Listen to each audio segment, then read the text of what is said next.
Acercarnos a las Escrituras en este momento y vamos a basar la predicación en el capítulo 5, que es la conocida escena de Ananías y Safira. Es Hechos capítulo 5 y vamos a leer del 1 al 11. Hechos 5 del 1 al 11. Dice así: pero cierto hombre llamado Ananías, con Safira su mujer, vendió una heredad y sustrajo del precio, sabiéndolo también su mujer, y trayendo solo una parte, la puso a los pies de los apóstoles. Y dijo Pedro: Ananías, ¿por qué llenó Satanás tu corazón para que mintieses al Espíritu Santo y sustrajeses del precio de la heredad? Reteniéndola, ¿no se te quedaba a ti? Y vendida, ¿no estaba en tu poder? ¿Por qué pusiste esto en tu corazón? No has mentido a los hombres, sino a Dios. Al oír Ananías estas palabras, cayó y expiró, y vino un gran temor sobre todos los que lo oyeron. Y levantándose los jóvenes, lo envolvieron y sacándolo, lo sepultaron. Pasado un lapso como de 3 horas, sucedió que entró su mujer, no sabiendo lo que había acontecido. Entonces Pedro le dijo: dime, ¿vendisteis en tanto la heredad? Y ella dijo: sí, en tanto. Y Pedro le dijo: ¿por qué convinisteis en tentar al Espíritu del Señor? He aquí a la puerta los pies de los que han sepultado a tu marido, y te sacarán a ti. Al instante ella cayó a los pies de él y expiró. Y cuando entraron los jóvenes, la hallaron muerta, y la sacaron y la sepultaron junto a su marido. Y vino gran temor sobre toda la iglesia y sobre todos los que oyeron estas cosas. Hemos leído 2 fragmentos en esta mañana. El primero de ellos hacía énfasis en que los creyentes del primer siglo tenían todas las cosas en común. Nos referimos a los creyentes de la iglesia primitiva, tal cual se nos describe en el libro de Hechos. Este era el primer énfasis de la primera lectura. Los creyentes estaban muy unidos, ellos vendían sus posesiones y lo ponían al servicio de la iglesia. Nos dice el texto que ponían este dinero de sus ventas a los pies de los apóstoles para que nadie tuviera necesidad. Entonces, de esto iba la primera lectura, ¿no? Del versículo 32 al 37. Los creyentes tenían todas las cosas en común y se nos describe aquí que estaban muy unidos. Nos dice el versículo 32: y la multitud de los que habían creído eran de un corazón y un alma. Había una gran unidad en la iglesia. Siempre ha de haber una gran unidad en la iglesia. Es un ejemplo para nosotros, pero la particularidad que vemos aquí, y es donde se hace el énfasis, es que vendían sus posesiones y la ponían a disposición de los demás, y ahora comentaremos un poquito más acerca de esto. Y en segundo lugar, hemos leído el capítulo 5, sus primeros 11 versículos, que es la escena de Ananías y Safira. Ananías y Safira. Y como muchos de nosotros conocemos, lo que se nos dice en esta pequeña historia es que este matrimonio, un poco continuando con el texto anterior, la gente traía el dinero de sus ventas, ¿verdad?, a los pies de los apóstoles, pero en el caso de Ananías y Safira, ellos mintieron. Hicieron una venta de su propiedad, y en lugar de traer todo lo que vendieron, lo que hicieron fue traer una parte, mintiendo, escondiendo la otra parte. Y esto tuvo unas consecuencias muy serias. De hecho, el Señor les quitó la vida directamente. Se nos dice que aquí el apóstol Pedro les interrogó, les dijo: ¿qué habéis hecho? ¿Por qué habéis hecho esto? ¿Por qué habéis sido tentados? Y se descubrió que ellos habían sustraído, habían sacado del dinero que debería haber sido llevado delante de los apóstoles, mintiendo, tratando de engañar, y eso tuvo un precio muy caro, lo pagaron con sus propias vidas. Esto es un pequeño resumen, pero ahora vamos a tratar de entender algunas cosas más. Vamos a centrarnos en primer lugar en ese primer bloque que va del 32 al 37, solo con algunos comentarios, y después nos meteremos en el capítulo 5, en la escena de Ananías y Safira, para ver qué nos enseña esa historia a nosotros, qué es relevante en esa historia para nuestra vida hoy. Lo que quisiera decir sobre la primera parte, que habla de todas las cosas en común, es que yo creo que estamos aquí ante un texto que nos enseña principios. Es un texto que nos enseña principios. Y es que cuando nos acercamos a las Escrituras, hay ocasiones en las que no siempre debemos tomar lo que se describe en el texto como una orden o como un mandato para nuestra vida hoy. Quiero resumir lo que quiero decir con una frase, y es lo siguiente: no todo lo que la Biblia describe, no todo lo que la Biblia describe prescribe. No todo lo que la Biblia describe lo prescribe. ¿Esto qué quiere decir? Que no todo lo que la Biblia explica, describe, lo que describe que la gente hacía, no todo nos lo prescribe a nosotros como un mandato o una orden. ¿Comprendemos la idea? Es decir, hay cosas en la Biblia que nos vienen descritas de lo que se hacía, de lo que los apóstoles hacían, de lo que la Iglesia hacía, y más claramente lo que vemos en el Antiguo Testamento. Hay muchas cosas que en la Biblia se hacían, pero que no necesariamente debería aplicarse como un mandato para nosotros hoy.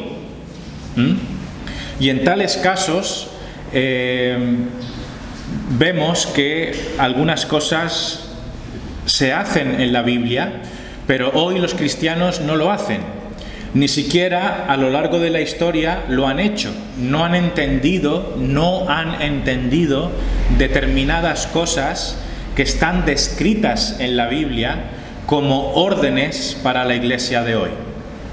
Entonces, ¿por qué digo esto? Bueno, en este texto de Hechos, capítulo 4, del 32 al 37, vemos algo que es bien llamativo, y es algo que no vemos que se practique o que se haya practicado literalmente en la iglesia cristiana, y es el hecho de que todos los creyentes vendían sus propiedades para ponerlo en común para el resto de los hermanos. Al menos en esta iglesia no hacemos eso. Nosotros no vendemos nuestros pisos y nuestras casas o nuestros coches y traemos el dinero aquí a la iglesia para repartirlo según nuestra necesidad. No lo hacemos. Y parece claro que en la historia de la iglesia tampoco se ha hecho literalmente eso, ¿no? Pero aquí sí que lo vemos. Vemos cómo los creyentes tenían todas las cosas en común. Dice la palabra de Dios en el versículo 32 de Hechos 4: y la multitud de los que habían creído era de un corazón y un alma, y ninguno decía ser suyo propio nada de lo que poseía. Ninguno decía ser suyo propio nada de lo que poseía, sino que tenían todas las cosas en común. Versículo 34 dice: así que no había entre ellos ningún necesitado, porque todos los que poseían heredades o casas las vendían y traían el precio de lo vendido. Entonces la Biblia nos está describiendo que, al menos en este contexto, lo que hacían los hermanos era que vendían sus heredades, vendían sus propiedades y traían el dinero para que se repartiera entre los hermanos. Pero repito, creemos y entendemos, y la Iglesia históricamente también lo ha entendido así en su mayor parte, que hay determinadas cosas que la Biblia describe pero no nos ordena. En este texto, por ejemplo, no vemos ninguna orden que nos diga tenemos que vender todo lo que tenemos y no debemos tener ninguna propiedad propia, sino que todo ha de estar a disposición de los demás hermanos, como si fuera algún tipo de comunismo, entre comillas, ¿no?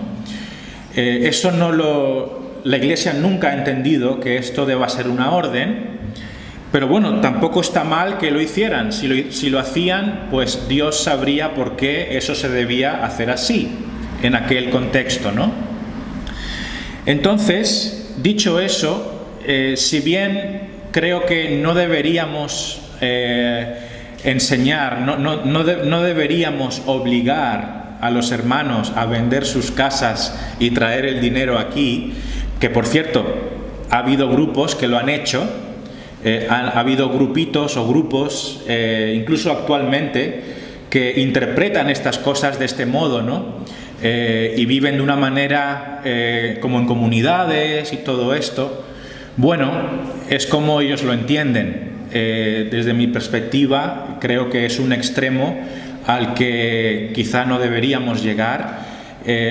Hay grupos que, al menos yo he conocido grupos personalmente, que han llegado a determinados extremos porque han llevado todo al extremo. Y cuando se va a los extremos, eso puede ser a veces un problema, ¿no?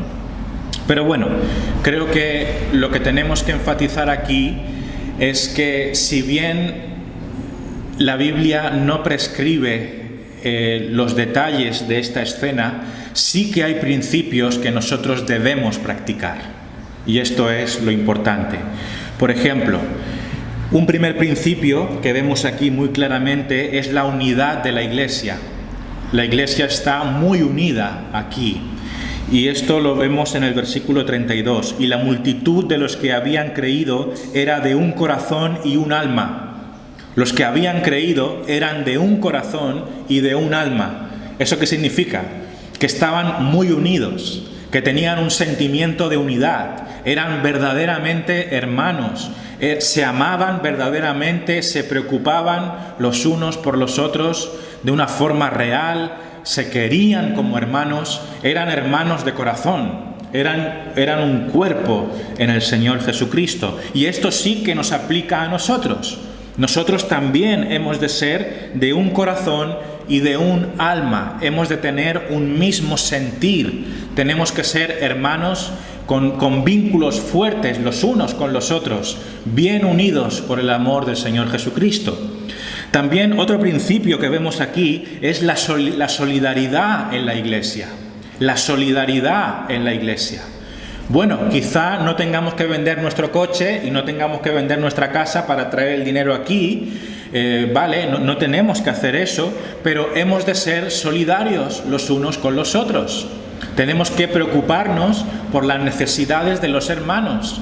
Hemos de tratar de saber con discreción y amor y sabiduría si a alguno de nuestros hermanos les falta algo. Y si les falta algo y necesitan ayuda, deberíamos ser generosos en ayudar a los hermanos. Ese es el principio, ¿no? Ese es el principio. Y ese principio sigue siendo válido. Tenemos que ser una iglesia solidaria para con la iglesia primeramente. Hemos de ayudar primeramente a los hermanos en la fe. Eso nos lo dice, eso lo vemos plasmado en los versículos 34 y 35. Dice: así que no había entre ellos ningún necesitado, porque todos los que poseían heredades o casas las vendían y traían el precio de lo vendido y lo ponían a los pies de los apóstoles y se repartía a cada uno según su necesidad.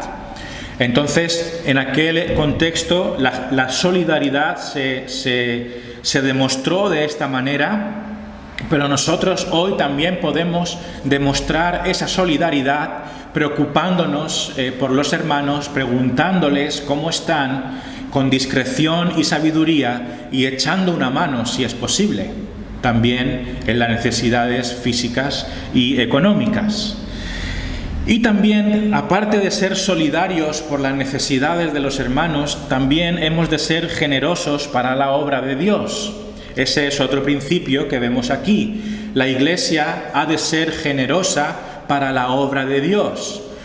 Cuando traemos nuestras ofrendas, no lo hacemos con el ánimo de enriquecer a ningún pastor ni nada de eso. Este dinero no se ha de tocar. Es un dinero que pertenece al Señor. Ha de haber transparencia en las cuentas de la Iglesia. Y el dinero que se junta en la Iglesia ha de ser para las necesidades de la obra de Dios.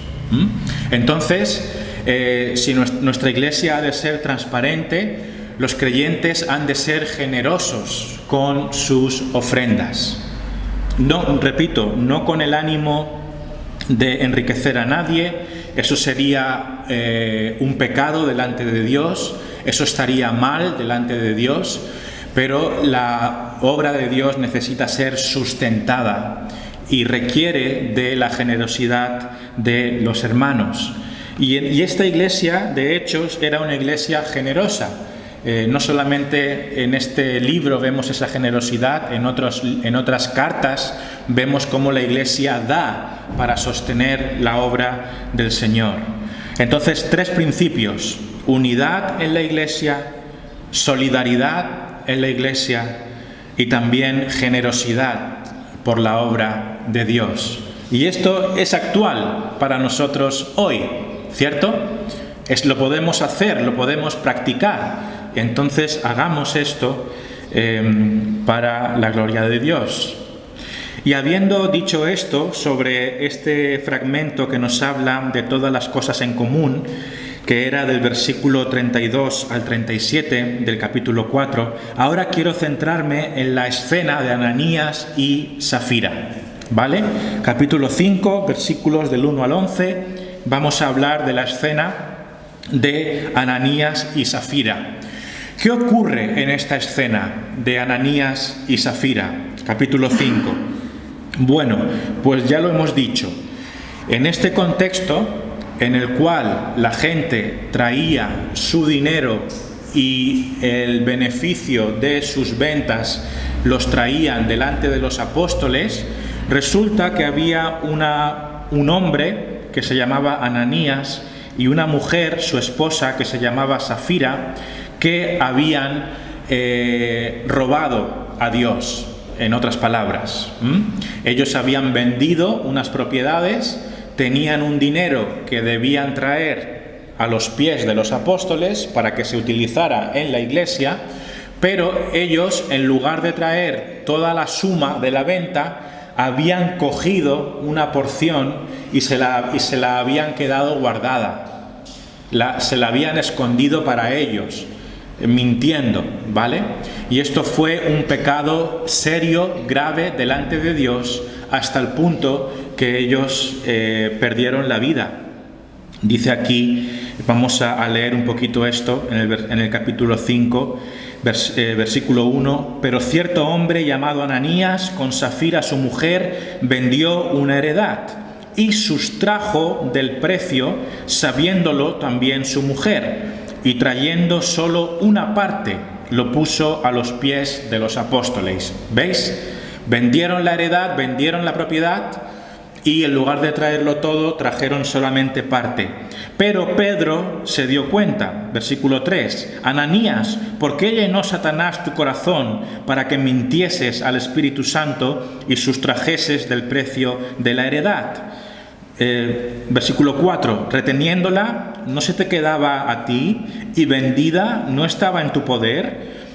¿por qué pusiste esto en tu corazón? No has mentido a los hombres, sino a Dios.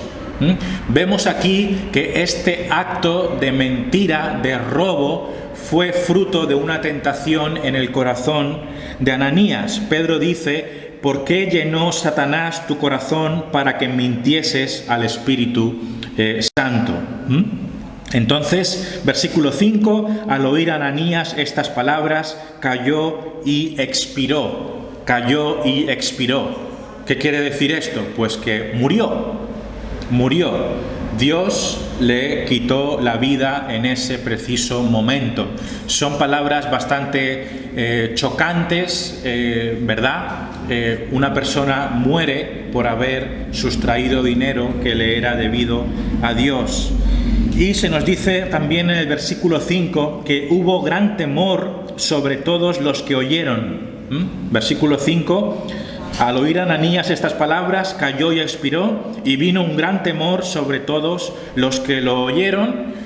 Sepultaron a este hombre, se lo llevaron, pero después vino su mujer, un poco después, y pasó exactamente lo mismo. Vino Safira después, y dice el versículo 8, entonces Pedro le dijo: dime, ¿vendisteis en tanto la heredad? Ella dijo: sí, en tanto. Y Pedro le dijo, versículo 9, ¿por qué convinisteis en tentar al Espíritu del Señor? He aquí a la puerta los pies de los que han sepultado a tu marido, y te sacarán a ti. Versículo 10, al instante ella cayó a los pies de él y expiró. Y cuando entraron los jóvenes, la hallaron muerta, y la sacaron y la sepultaron junto a su marido. Y otra vez se repite esto: y vino gran temor sobre toda la iglesia y sobre todos los que oyeron estas cosas. Básicamente se repite la escena dos veces, una vez con Ananías y poco después con su mujer Safira. Ambos mintieron. A ambos el Señor les quitó la vida, ambos fueron sepultados, y llamativamente se nos dice que hubo temor, tanto cuando ocurrió lo del hombre como cuando ocurrió lo de la mujer, hubo temor en los que estaban presentes, y eso es un detalle importante. Ahora bien, ¿cómo vamos a entender esto para nosotros hoy? ¿Cómo vamos a entender esto para nosotros hoy? ¿Es quizá una historia demasiado exagerada como para aplicarla al día de hoy a nosotros? Bueno, por una parte pienso que hemos de reconocer que no es algo frecuente ver algo así. Tenemos que reconocerlo. No parecería muy habitual el hecho de que si nosotros sustrajéramos o pecásemos no ofrendando lo que debemos, que el Señor nos quite la vida. No es lo frecuente. Podría ocurrir. Sabemos que el Señor aplica y ha aplicado disciplinas, y hay un principio bíblico del cual debemos ser temerosos, y es que el Señor puede aplicarnos disciplina cuando nosotros pecamos, especialmente de manera persistente, porque los creyentes pueden pecar de manera persistente y puede haber consecuencias graves para nuestra vida hasta el punto de que nuestra vida sea quitada. Este es un principio que siempre hemos de mantener en mente y hemos de ser muy cuidadosos. Pero vamos a ver qué aplicaciones podemos sacar de este texto para nosotros hoy, a pesar de que quizá no sea lo habitual ver una escena de este tipo. Primera cuestión, tomemos nota porque es importante. A Dios nadie le puede engañar. A Dios nadie le puede engañar. Nosotros podemos tratar de engañar a los hombres. De hecho, podemos tener bastante éxito engañando a los hombres. Podemos engañar a nuestro padre, podemos engañar a nuestra madre, podemos tratar de engañar a nuestro marido, podemos tratar de engañar a nuestra familia, podemos dar una imagen de lo que realmente no somos, porque hay pecados que están muy adentro que nadie ve. Pero no nos olvidemos de esto: a Dios no se le puede engañar. Él ve cada detalle de nuestra vida y no es sabio tratar de engañar a Dios. Dice el versículo 3: y dijo Pedro a Ananías: ¿por qué llenó Satanás tu corazón para que mintieses al Espíritu Santo y sustrajeses del precio de la heredad? Y después, en el versículo 4: reteniéndola, ¿no se te quedaba a ti? Y vendida, ¿no estaba en tu poder? ¿Por qué pusiste esto en tu corazón? No has mentido a los hombres, sino a Dios. Entonces, este es un principio muy importante para todo ser humano. Dios no puede ser engañado. Dios ve tu pecado.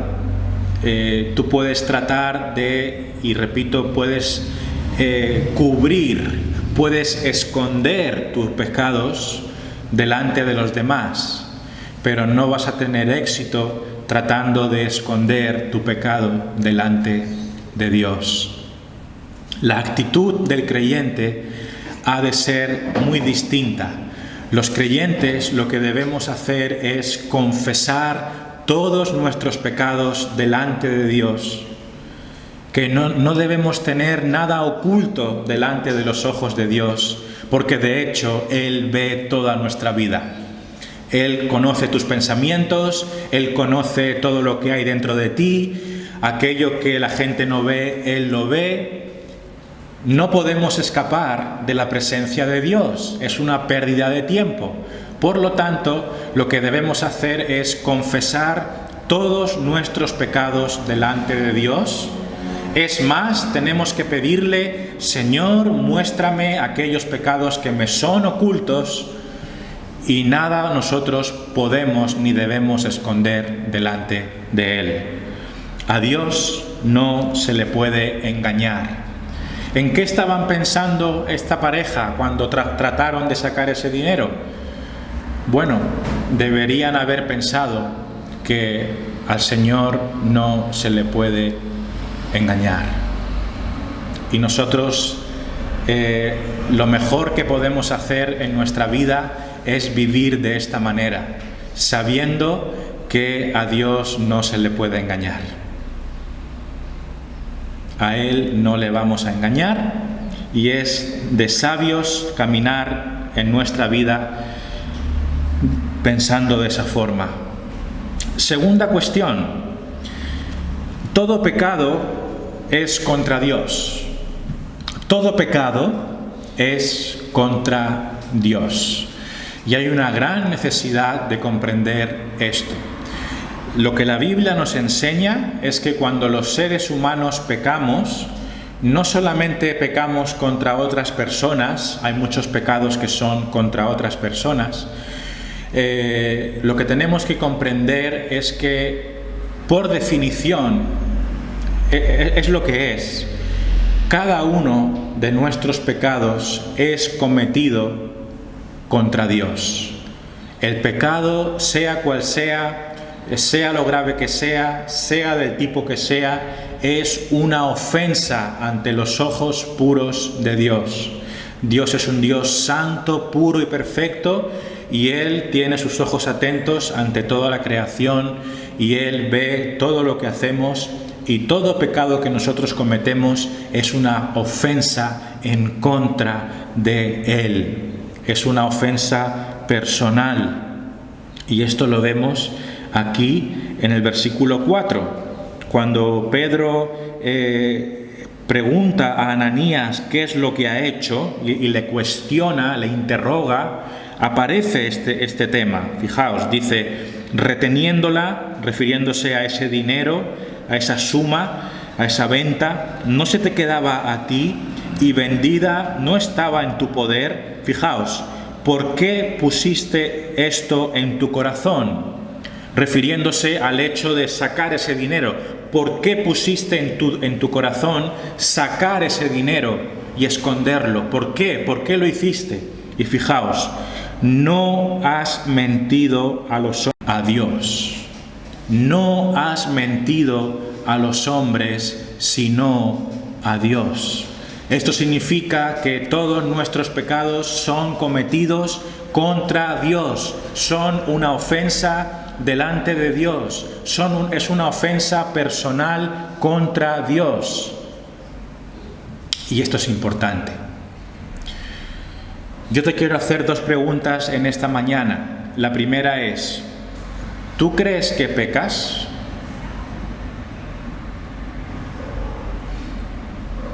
¿Tú crees que pecas? Es una pregunta muy sencilla, pero hay gente que cree que no. Y si lo hacen es porque, bueno, son cositas que todos tenemos, ¿no? De hecho, hay gente que se atreve a decir, yo no soy perfecto. Y esto de no ser perfecto a mí me hace mucha gracia, porque es que no es que seamos perfectos, es que ni estamos ni cerca de ser perfectos. O sea, tal es el concepto erróneo que tiene el ser humano de sí mismo, que llega hasta el punto de decir que él no es perfecto. ¡Jolín! Pues qué bueno es, ¿no?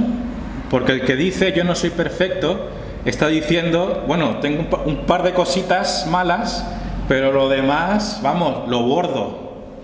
Pero ¿qué tipo de autoconcepto tenemos cuando decimos yo no soy perfecto? ¿Tú realmente te lo crees? Que eso de que no eres perfecto aplica a ti. Pero si estamos llenos de errores, estamos llenos de pecados, estamos llenos de malos pensamientos, estamos llenos de odio, estamos llenos de avaricia, estamos llenos de envidia. ¿Cómo que no eres perfecto? Eres todo lo contrario de perfecto. Y ojo, yo no tengo nada en contra de ti, no lo digo para ofenderte, lo digo por mí mismo. ¿Cómo nos atrevemos a decir que es que yo no soy perfecto, como diciendo solo tengo algunos errores? No, amigo, no, hermano, no tienes solamente algunos errores, estás lleno de pecado, estás lleno de maldad. Y toda esa maldad es una ofensa en contra de tu Creador. Dios hoy te está diciendo, date cuenta que tienes muchísimos pecados en tu vida y que cada uno de ellos es una ofensa personal en contra de tu Creador. Esa es la realidad del ser humano. Esa es mi realidad. Esa es tu realidad, aunque no seas quizá muy consciente de ello. Somos personas esencialmente malas.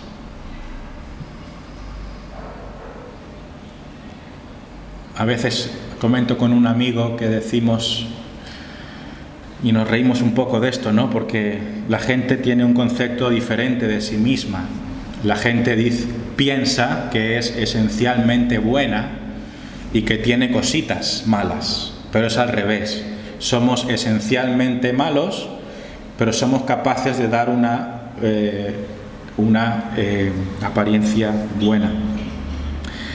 Al fin y al cabo, todo el mundo es buen chaval, ¿no? Como decimos aquí en España, es buen chaval. Está en la cárcel, pero en el fondo es buen chaval. Y todo el mundo es buen chaval. Y bueno, entendemos lo que queremos decir con eso. Hay un nivel que es fruto de la gracia común de Dios en nuestros corazones, en el cual todo el mundo es buen chaval. ¿Eso qué significa? Dios ha puesto en nosotros un sentido de justicia. Sabemos que robar es malo, sabemos que matar es malo, y tratamos de cumplir esas cosas, tratamos de ser honestos, tratamos de ser amables. En ese sentido, todo el mundo es buena persona en ese sentido. Pero cuando empezamos a escarbar ahí donde nadie ve, nos damos cuenta de que estamos llenos de maldad. Y lo que tenemos que entender es que tu pecado es en contra de Dios. Es una ofensa contra Dios. Por eso tienes que pedirle perdón a Dios en primer lugar. Tienes que decir: Señor, perdóname por haberte ofendido.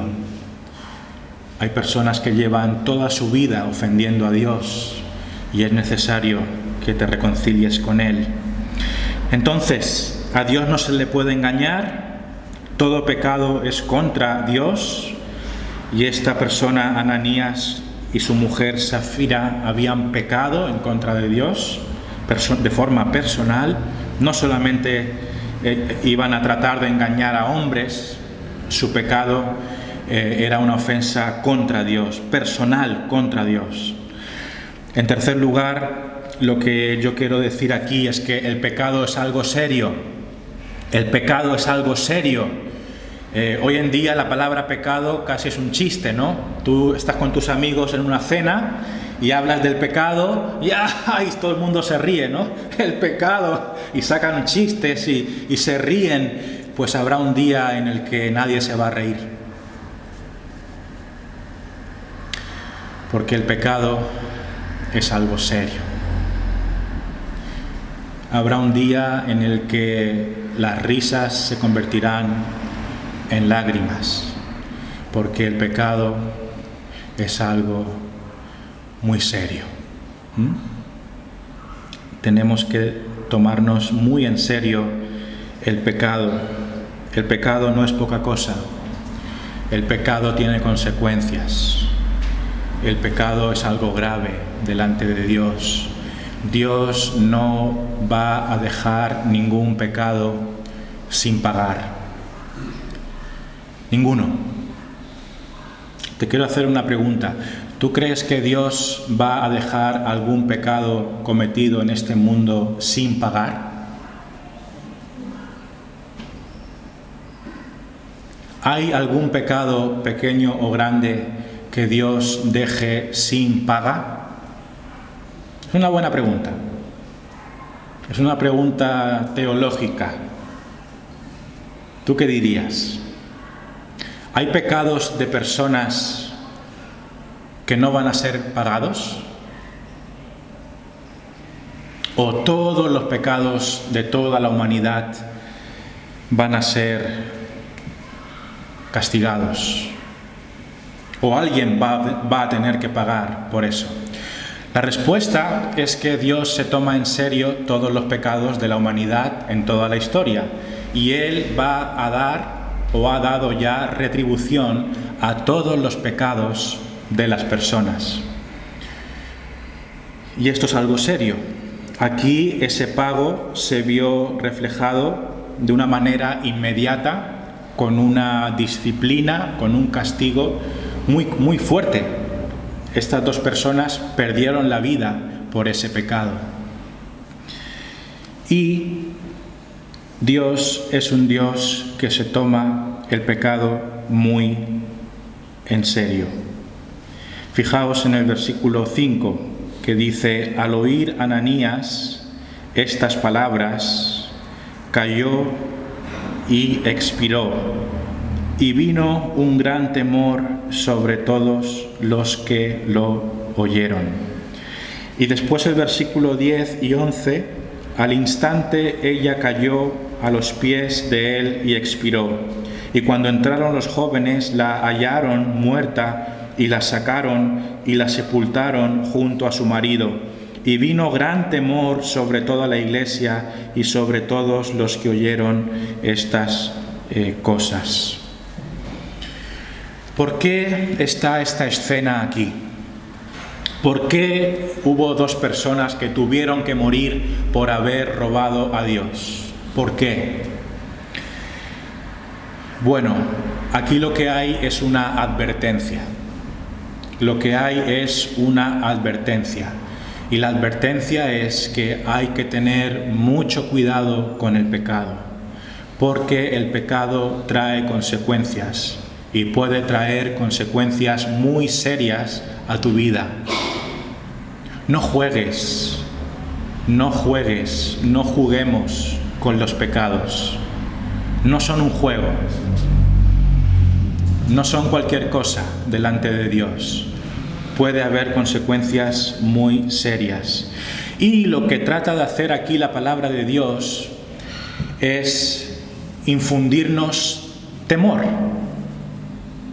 Infundirnos temor. Necesitamos un sentido de temor en cuanto a Dios y al pecado. Porque Dios es un Dios celoso que trae justicia y trae disciplina a los pecadores. Y no es una coincidencia de que hay dos versículos aquí que nos habla del temor. Fijaos, versículo 5, y vino un gran temor sobre todos los que oyeron. Versículo 11, y vino gran temor sobre toda la iglesia y sobre todos los que oyeron estas cosas. ¿Qué ocurrió cuando murieron estas dos personas? Hubo temor, la gente tuvo miedo, la gente dijo, cuidado, que con esto no se juega. Estas dos personas han robado un dinero delante de Dios y han muerto. ¿Qué vamos a hacer nosotros?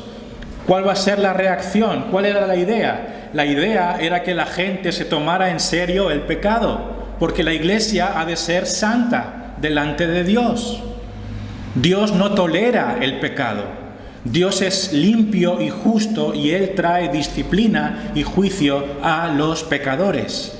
Y la iglesia ha de ser temerosa de Dios y temerosa de las consecuencias del pecado.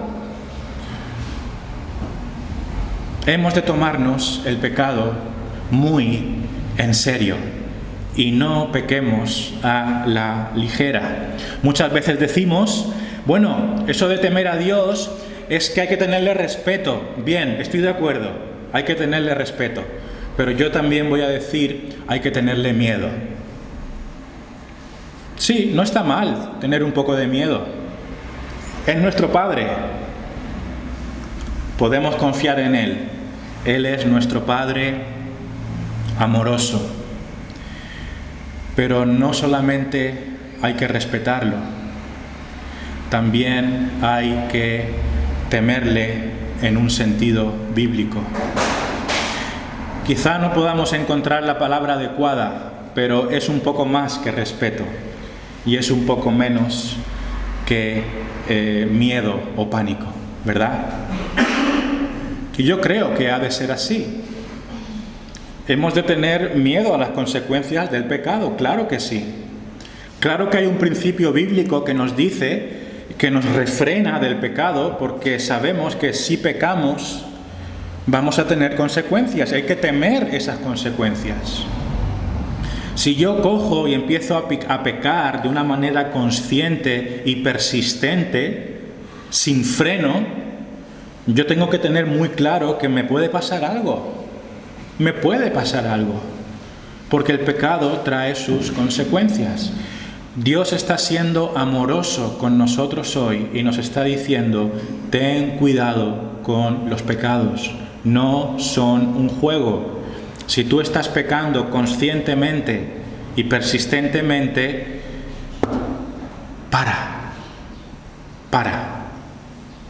para hoy, frena, termina, porque eso puede tener consecuencias en tu vida.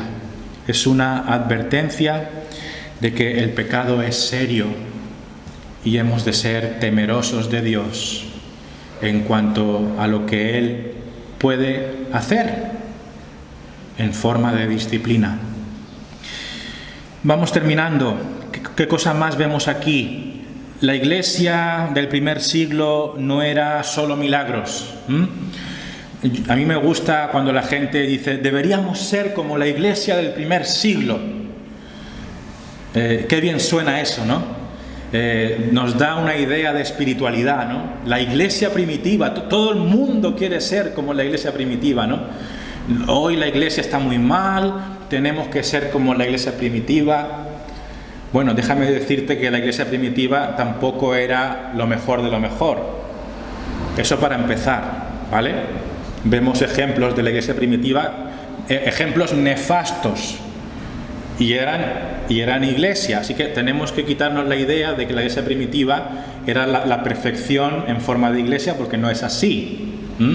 Hay cosas buenas en la iglesia primitiva, pero también hay cosas malas en la iglesia primitiva. ¿Querer ser como la iglesia primitiva? Bueno, mientras sea lo bueno, pues bien estará. Pero a lo que yo voy aquí es que la iglesia primitiva, cuando tenemos un concepto de ella, o al menos podemos tenerlo, pensamos y decimos, la iglesia que hacía milagros, la iglesia que predicaba, la iglesia que tenía poder. Y también deberíamos perseguir esas virtudes, o al menos varias de esas virtudes. Pero también aquí vemos un énfasis, y es la iglesia santa de Dios. La iglesia primitiva era confrontada con la santidad, porque de esto va esta escena.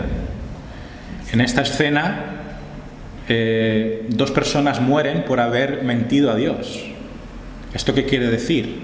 Que Dios se toma su santidad muy en serio y manda una advertencia a la iglesia: cuidado. ¿Qué se está haciendo con este texto? Se está hablando de la importancia de la santidad dentro de la iglesia. Se le está diciendo a los jóvenes, fijaos, aquí son jóvenes los que retiran esos cuerpos, que ojito, que el Señor es santo. Vemos aquí también el carácter de Dios reflejado de dos maneras. Hace poco vimos el amor de Dios y su poder y su misericordia sanando a un cojo de nacimiento. Vimos el amor de Dios, la misericordia de Dios. En este capítulo vemos la santidad y el celo de Dios. ¿Veis? Y cómo Él se toma muy en serio el pecado.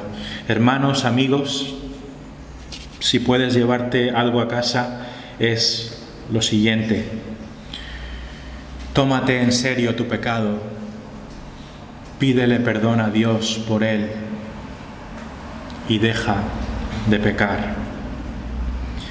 Quiero acabar con una cosa: todo pecado recibe su castigo. Todo pecado, tarde o temprano, recibe su castigo. Antes hice una pregunta, y era si todos los pecados cometidos por toda la humanidad en toda la historia van a recibir castigo. La respuesta es que sí. La respuesta es que no va a haber ningún pecado, grande o pequeño, antiguo o moderno, que quede sin pago. Los pecados de los no creyentes serán pagados por la eternidad en el infierno, cada uno de ellos por toda la eternidad.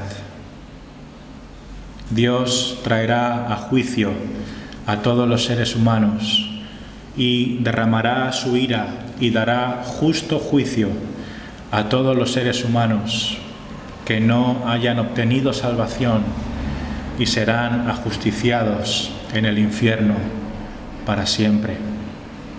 Así de grave es pecar en contra de Dios. ¿Cómo de grave es pecar contra un Dios infinito y santo? Pues es muy grave y requiere pagar por la eternidad en el infierno. Ese es el claro testimonio de las Escrituras. Hay un infierno que espera a los pecadores que no han obtenido salvación. La buena noticia es que tú puedes arrepentirte hoy y tus pecados pueden ser lavados y limpiados. ¿Qué ocurre con los pecados de los creyentes? ¿Qué sucede con los pecados de los creyentes? ¿Se quedan sin pago? No. Alguien paga por cada uno de nuestros pecados. ¿Quién pagó por nuestros pecados?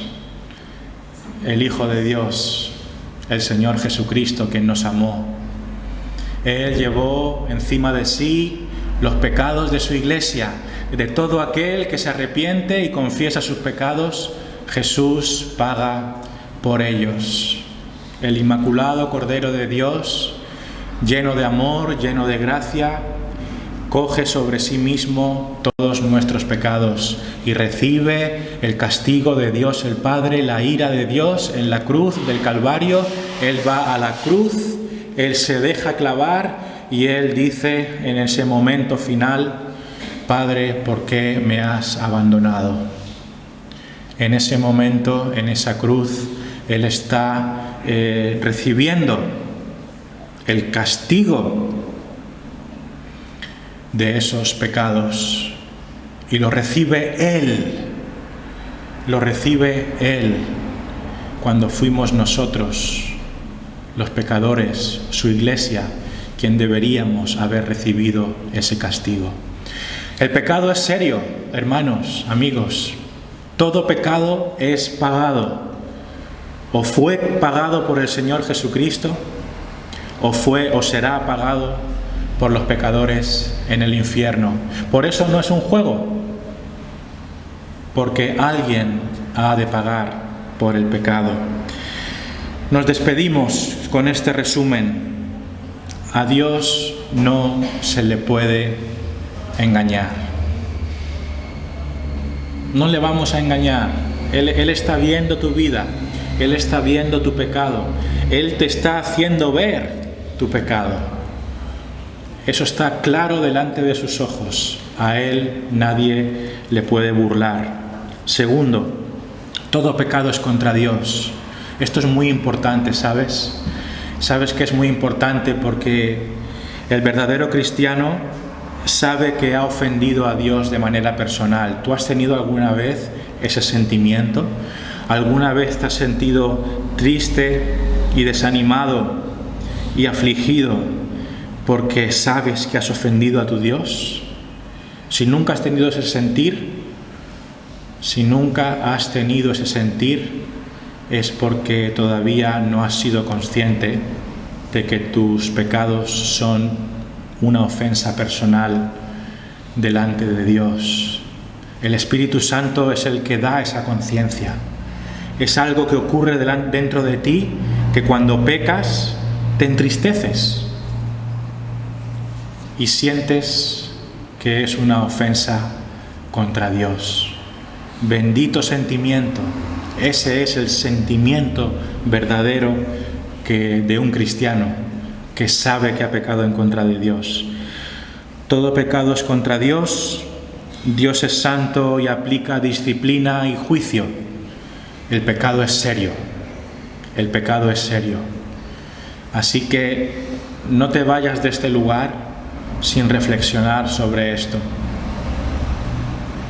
Hoy es un buen momento para cambiar tu forma de pensar. Deberíamos salir por esta puerta pensando que el pecado es serio. Muy serio. Que el Señor te haga ver eso y haga un cambio en tu vida para que te des cuenta de que estás muy lejos de la perfección. Más bien estamos todos al otro lado. Estamos muy lejos de ser perfectos. Necesitamos un Salvador. Necesitamos a alguien que nos perdone.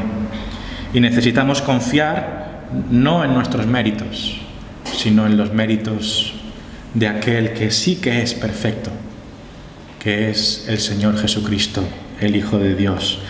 Todo pecado recibe su castigo y tarde o temprano los pecados de los pecadores recibirán su castigo. Hay dos vías. Una es tener tus pecados lavados por la sangre de Jesús. Para eso lo que tienes que hacer es arrepentirte de corazón, pedirle perdón, darte cuenta: Señor, he pecado contra ti, dame una vida nueva, dame un nuevo caminar, quiero ser tu hijo, quiero unirme a una iglesia, quiero tener una vida diferente. Hazlo hoy, hazlo. Si Él te está llamando, hazlo. El segundo camino es cerrar tu corazón ante Dios, seguir siendo un hipócrita, seguir mostrando que eres buena gente cuando en realidad eres, pues, lo peor, como todos somos lo peor. Pero así no vas a obtener jamás el perdón de tus pecados. Reconoce tu pecado. Dios te está viendo. Reconócelo y obtén su perdón. Amén. Hagamos una oración.